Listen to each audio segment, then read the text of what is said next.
uncooked hamburger may be to blame trials for for deadly political prisoners and an end to torture and executions. Coming one last time on Sunday, December 25th. A tense Chicago night. 6 p.m. report with Matt Balow and Scott Reynolds is coming up next. 'Cause it's late, and I'm so hungry, it's late, and I'm so hungry, the moon glows bright, and it's late at night, and I need something delicious to make me feel right, 'cause it's late.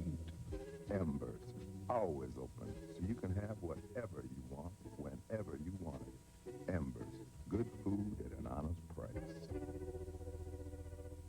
The music is timeless, the setting unique, and the celebration is distinctly Viennese. Hello, I'm Leonard Slackman, inviting you to join us at the Minnesota Orchestra's 10th anniversary season of its Viennese Summerfest. Help us celebrate the music and the people that's made this Summer Music Festival one of the most renowned in the nation. Hi, I'm Don Shelby.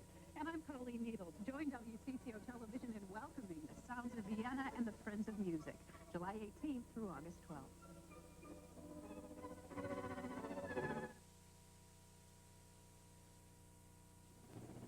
Uncooked hamburger. Health officials think it may have led to the death of a little girl.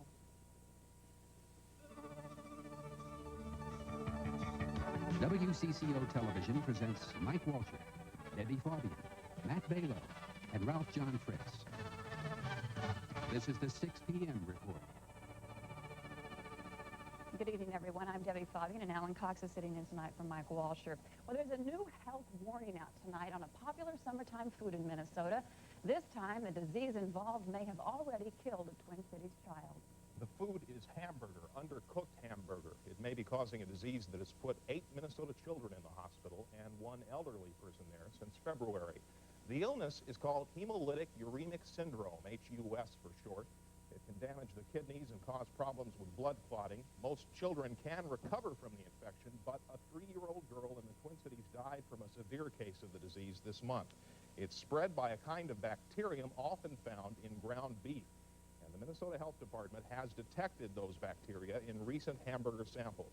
The state is stepping up its warnings on the subject because the late summer months are the time the bacteria flourish. The state agriculture department asks grocers and restaurants to warn their customers about eating hamburger cooked rare, but so far few businesses have posted warnings on the subject. So here is the advice. Eat hamburger if you wish, but cook it all the way through. Make sure the center of the burger has begun to change color from pink to brown, and make sure children wash their hands after handling raw beef or after visiting the restroom. Good advice. In other news, 3 days after the crash of United Flight 232 in Sioux City, officials still don't agree on the number of people who died. The city says there were 110 victims. The National Transportation Safety Board says there were 111. And our reporter Bill Hudson has been covering this story and has just returned from Sioux City, and you've been there since just a couple hours after the crash. Since Wednesday, Debbie. Today they were started the process of moving a lot of the wreckage, the tons of wreckage that litter the runway, about 3/4 of a mile. It's strewn all over the place. We were allowed out there today to shoot a few pictures and talk with the National Transportation Safety Board administrator. Now here's shots of the huge cranes they brought in, these 10, 20, 30-ton cranes to lift some of the pieces of the fuselage up. They were thinking they might find 2 unaccounted for passengers. However, we are told they did not find any victims today, any more bodies. They're fairly certain that they have accounted for everybody that was on that craft when it went into Sioux Gateway. The runway, as I said, is strewn with stuff all over the place. There are yellow and blue flags marking the positions of the dead bodies of pieces of wreckage that will be inspected. As we were leaving the airport today, ready to fly back to Minneapolis, 2 plain gray caskets rolled up on hearses. They're the first of the victims to be loaded onto the United Airlines flight back to the final destination. After that, they'll go back to the temporary morgue and pick up a couple more. The process of identification is being done now, and it should speed up.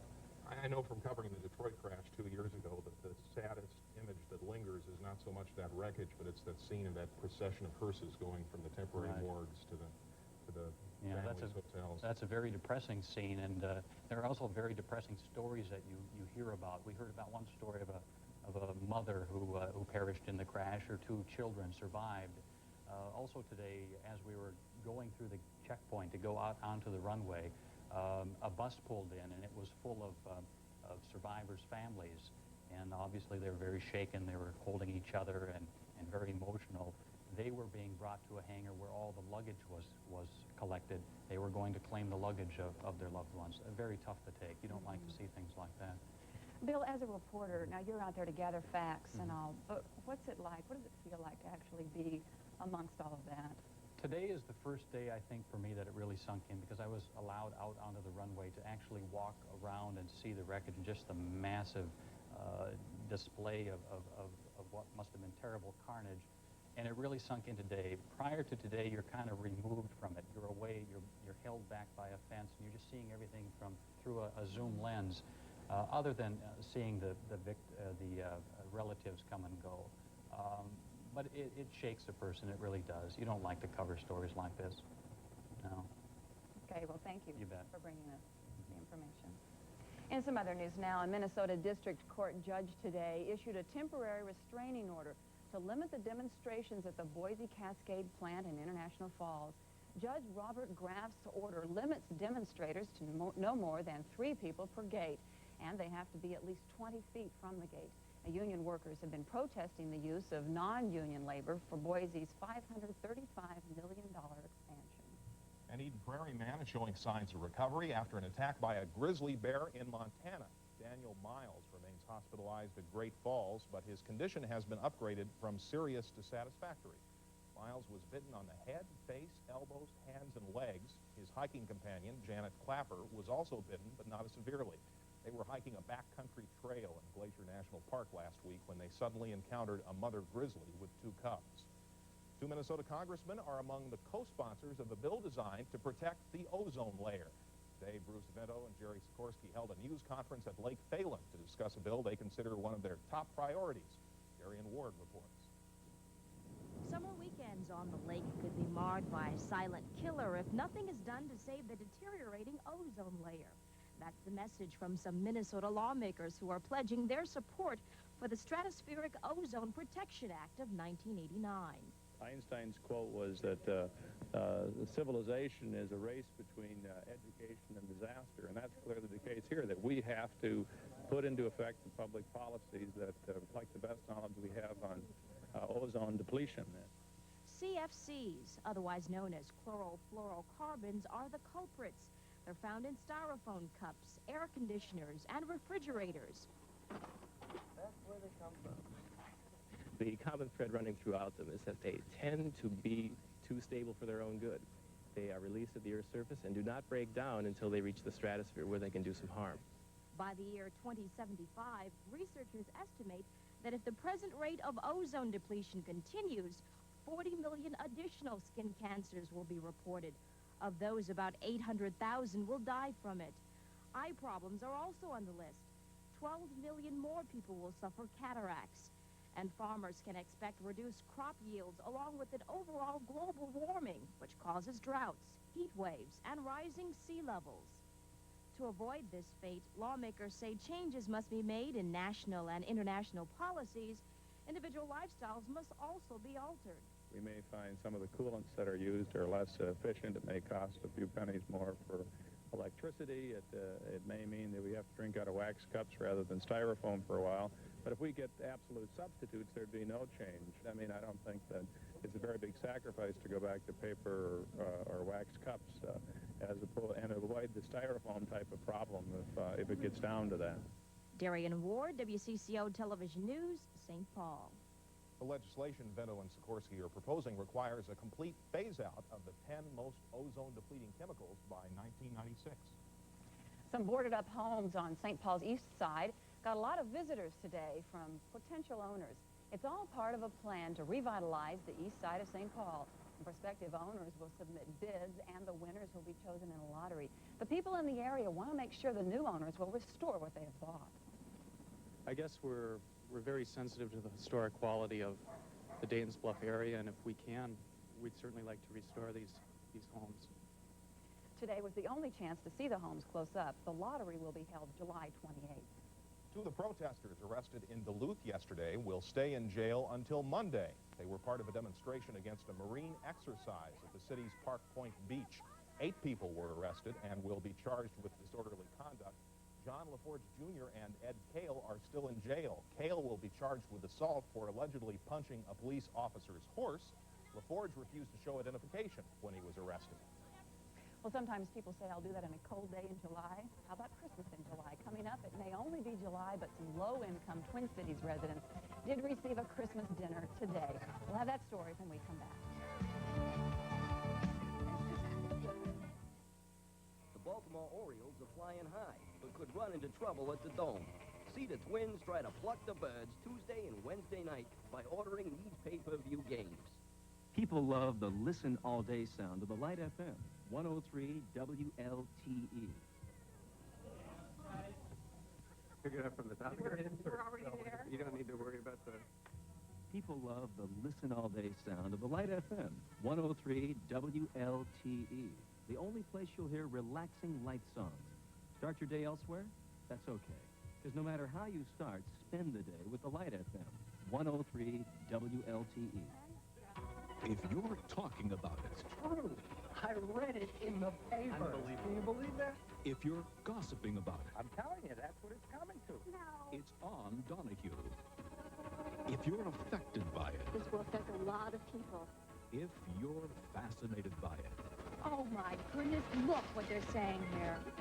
it's on Donahue. Weekdays on Channel 4.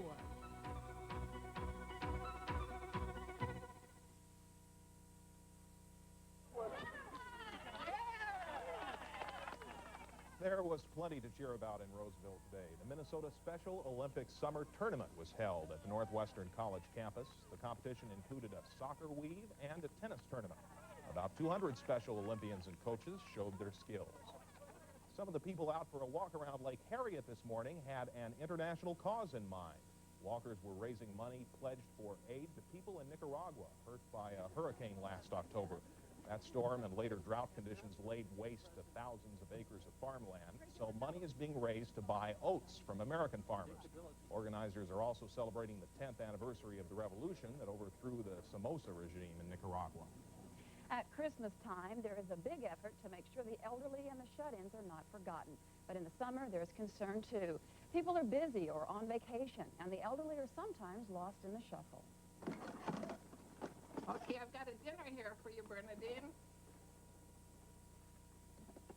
Today, some people took time to make sure the elderly are not forgotten. Volunteers from Little Brothers Friends of the Elderly spent the day delivering free meals and cheer to the elderly people in shut-ins. Each volunteer brought a meal for two, one for the person being visited and one for the volunteer, so they could eat together and they could get a chance to know each other. A would-be Leonard Bernstein's and Leonard Slatkin's turned out at Orchestra Hall today to learn the art of conducting. Slatkin himself and guest conductor Carl Solak led an informal seminar on how to conduct an orchestra. The event was sponsored by the Women's Association of the Minnesota Orchestra, part of Zummerfest '89. The conductors went through the basics on what goes into a piece of music and what it takes to conduct it. Not easy, I'm sure. Well, today seemed just like a perfect Saturday in July. And Matt Balo will be here next to let you know if Sunday will follow suit.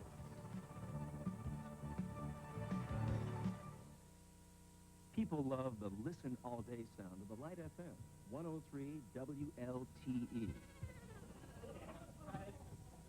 Pick it up from the top. We're already there. You don't need to worry about the... People love the listen all day sound of the Light FM, 103 WLTE. The only place you'll hear relaxing light songs. Start your day elsewhere? That's okay. Because no matter how you start, spend the day with the Light FM, 103 WLTE. An assertive woman who is self-confident is what turns men on the most. On the next Sally Jesse Raphael, secrets for meeting and marrying the man of your dreams. The key is to be receptive to one another. And not spend all your energy defending yourself. You want to find a man? Look the best you can, feel good about yourself, set a list of values, and go out and find. Finding and keeping the love of your life on the next Sally. Monday at 3 on Channel 4. The canyon, the islands, and the mountain caves. 3 learning landscapes for your child. I'm Dr. Margie Hogan, inviting you to the Children's Museum at Bandana Square for Habitat, a new and permanent exhibit for infants and toddlers. Habitat is visual, oral, physical, and it will challenge youngsters during an important time in their lives. Best of all, Habitat is for you and for your child. Habitat from the Children's Museum and Channel 4. Well, what did you think about today, Alan? It was close to a perfect day, but you could still see a little of that haze, I think, from those forest fires up in Manitoba. I saw on the news wire that they're still evacuating people, so I guess that'll be with us for a while. I think that'll be with us for a few days, but still today, too nice of a day to work. Well, you're here, though. And I'm glad both of you are, too. Well, yeah, we're all glad we're here, right? I think get so. busy now. Tell us about the weather. Well, we'll have a few more days like this, so it should be pretty nice out there. Nancy Sue, who took a very pleasant picture out there this afternoon of some nice weather, and it was very beautiful. In the Twin Cities, the high was 84. The low this morning, 61, very close to the normals, which are 84 and 60. We had no rainfall out there today, and currently it is sunny, and at 6 o'clock it's 83 degrees. The relative humidity, 41%. Wind right now out of the east at 7, the dew point at 57, and the barometer steady reached 30.1700 inches. A beautiful day across most of the upper Midwest. Remember that storm that dropped a couple inches of rain over the Twin Cities just about 4 or 5 days ago? It moved into the Ohio River Valley, and now it's starting to back up. It's moving westward, and on the satellite loop, you can kind of see those clouds rotating in a counterclockwise fashion.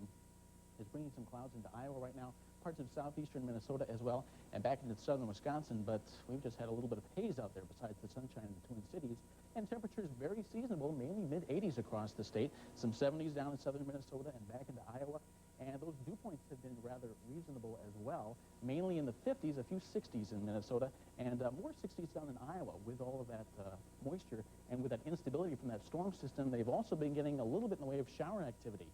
And right now, within 120 miles of the Twin Cities, we're getting some scattered showers out there from La Crosse, right along Interstate 90 over to Rochester, and along Highway 14 over to Owatonna, and then down to Albert Lee and Austin. Some of those showers have had some moderate rainfall with them, so it's been quite beneficial for the southeastern portion of the state. But these showers are moving pretty much to the west-northwest, so it does not look as though they're going to make it to the Twin Cities, but there is a portion of Minnesota which is getting some of that rain.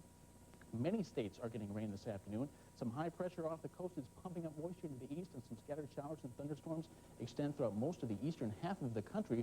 We're also seeing a few isolated showers right now through the central Rockies and back into parts of Utah, Nevada, and southern California. But it looks like high pressure is going to continue to dominate the weather here in the upper Midwest, kind of stretching across the Great Lakes region, back into the Central Plains, and it's going to continue to be with us for a couple of days, so we should have a couple more nice afternoons. But that storm system is kind of gradually weakening and dying out down in Iowa and Missouri will give us the possibility for an isolated thunderstorm, mainly the afternoon and evening hours over the next couple of days. And temperatures should remain quite seasonable. We're looking for 80s across most of the central part of the U.S., a few 90s back in the Dakotas, but they shouldn't be here for several days. They may not ever get here. We'll have to see. Our forecast for this evening, though, mostly clear and pleasant. We're looking for a low this evening of 63 southeast winds at 5 to 10. Then for tomorrow, partly sunny with a slight chance of an afternoon thunderstorm. A high temperature once again near 85 and a southeast wind at 10 to 15. Then partly cloudy tomorrow night, again with a slight chance of a thunderstorm and a low temperature of 63. And then for Monday, the beginning of the work week, partly cloudy. It'll be a little more humid, and we'll have a slight chance of a thunderstorm, mainly in the afternoon with a high temperature near 85. And for the period Tuesday through Thursday, plenty of sunshine on Tuesday, but a chance of thunderstorms Wednesday night and again on Thursday. Temperatures mainly in the mid-80s, overnight lows mainly in the mid-60s. So hopefully we get some rain towards the latter part of the week, but until then, just a slight chance for a few days. All right. Thanks for coming in today, Matt. Thank you. I'll be here again tomorrow. Okay.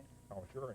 The Mississippi River is the site of one of the Aquatennial's noisier events today. The Championship Spark Plug Powerboat Classic has been running since 9 this morning. The race goes between the Broadway and Plymouth Avenue bridges. One of the big Aquatennial events scheduled for tonight is the coronation of the Queen of the Lakes. Scott Reynolds is up next with a look at some over 35 baseball players in a league of their own.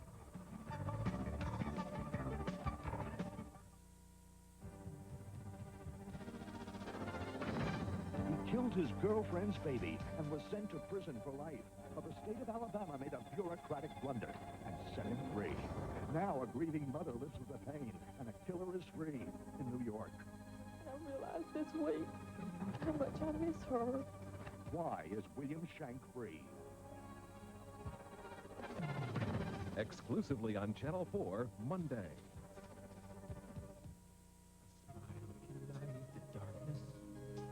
helping hand to show the way. It's the little things that matter most day to day. When you take the time to share, it can mean so much to someone out there. A friendly look, a smile, a touch, just knowing you care. When you take the time to share.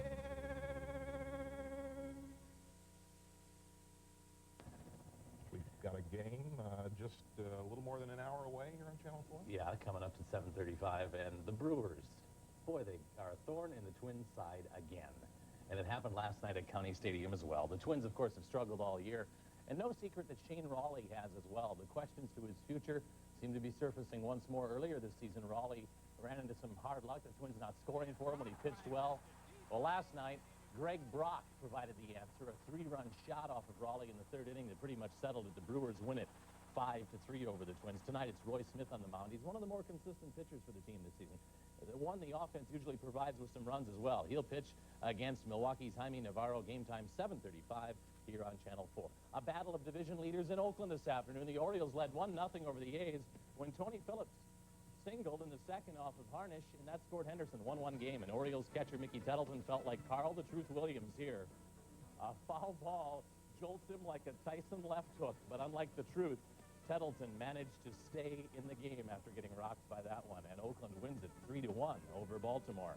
Meanwhile, Chicago has won its 8th in a row, hasn't done that since 1983.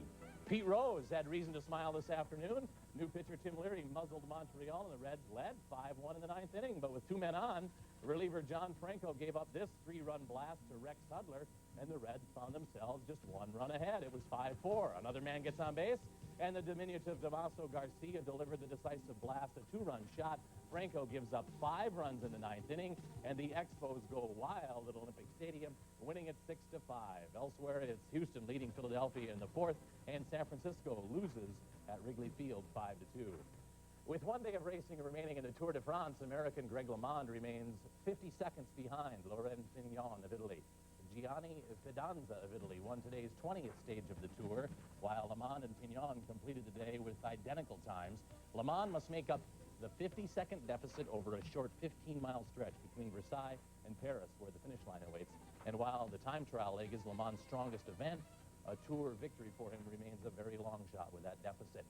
And despite a strong surge of Americans in the 3rd round of the British Open, Australian Wayne Grady remains the leader heading into tomorrow's final round. Grady tied with Tom Watson on 3 separate occasions in today's round. Grady holed out at 18 with a par putt. He had a 69 today, keeping him in the lead at 12 under for the tournament. There are 8 Americans in the top 11. Leading the way, Watson, who fired a 68, leaving him 1 stroke behind the leader. Watson will take to the ancient links at Troon tomorrow, looking for his 6th British Open title. Right now, he's 1 shot back, and that's Payne Stewart, who is at 10 under, just 2 shots off the pace of the Australian Grady. And the Twins may be in Milwaukee, but there's some intense baseball going on at the Metrodome. The Over 35 Amateur League in the middle of a tournament right now. Mike Max has more. The Over 35 Baseball League by itself is an interesting story. It is growing in popularity in Minnesota, offering youth for the aging bodies and spirited souls.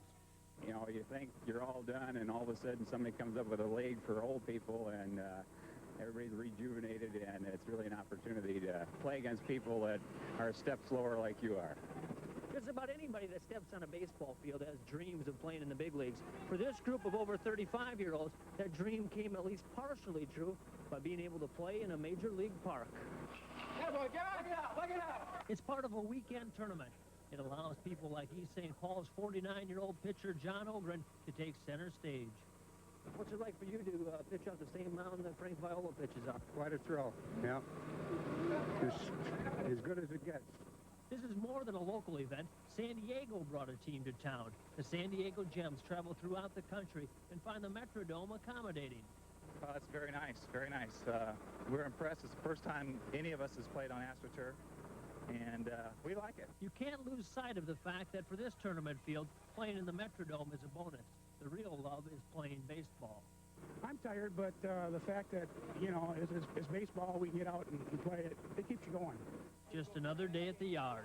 TV next ball game. With photographer Nancy Suhu, Mike Max, WCCO Television Sports reporting. The championship for that tournament tonight, 7 o'clock at the Metrodome. And heavyweight champion Mike Tyson has a reputation, of course, for throwing his money around, and he did it again last night after knocking out Carl the Truth Williams. Don King promised Tyson $100,000 in cash for every knockout from now on, and King came through with a stack of bills at the press conference, which Tyson quickly turned over to his camp for some quick counting. Possibly enough money there to buy a top-of-the-line BMW with the new radar system for avoiding trees. I'm not sure if that includes it in the option package for 100 G's.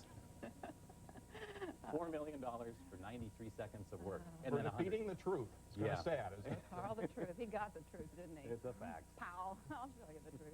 Well, the 6 p.m. report will continue in just a minute with a visit from a veteran traveler who stopped in Minneapolis today.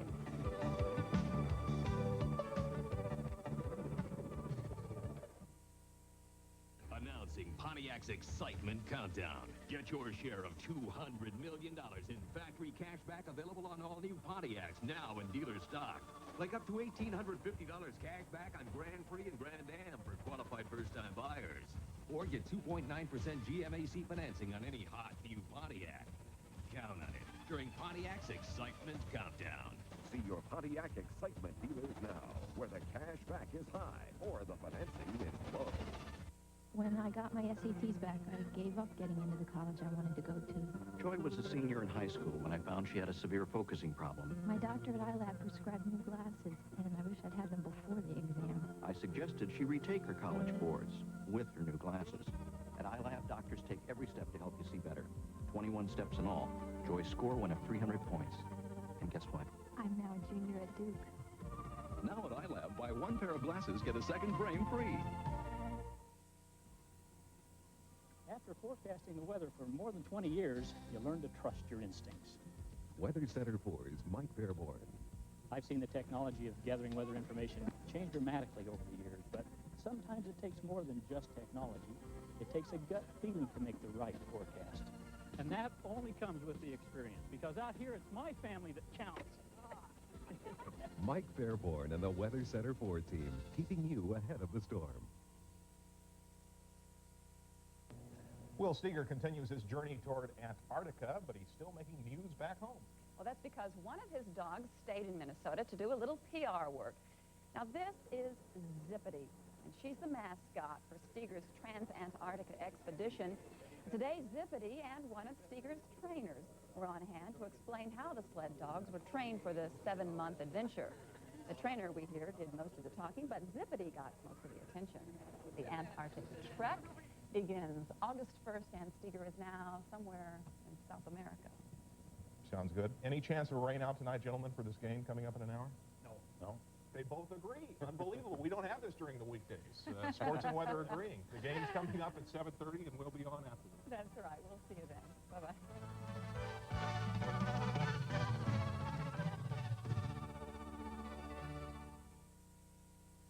In the good old summertime.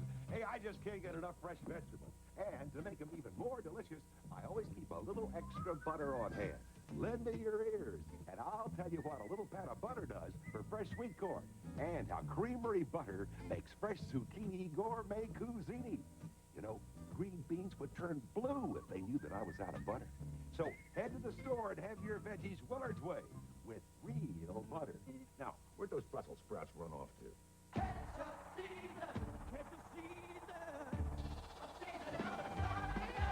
Get set for a cross-state rivalry where anything can happen when the Twins collide with Paul Molitor and the Brewers. Join Ted Robinson and Jim Cutt for all the action, live from Milwaukee, Saturday at 7:30 on Channel 4, the Twins station.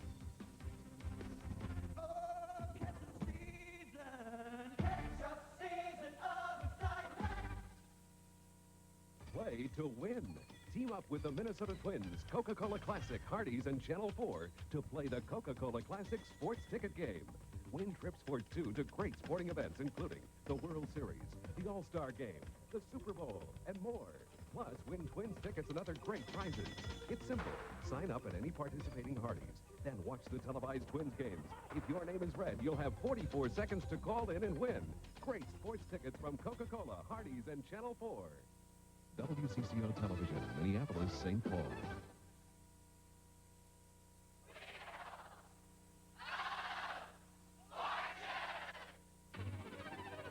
Look at this studio filled with glamorous merchandise, fabulous and exciting bonus prizes, including a luxurious pleasure boat equipped with all the comforts of home, a classic car with today's up-to-date engineering advancements, the Sebring 5000 Roadster, and as an extra wheel prize, this breathtakingly beautiful bedroom ensemble, plus thousands of dollars in cash, over $292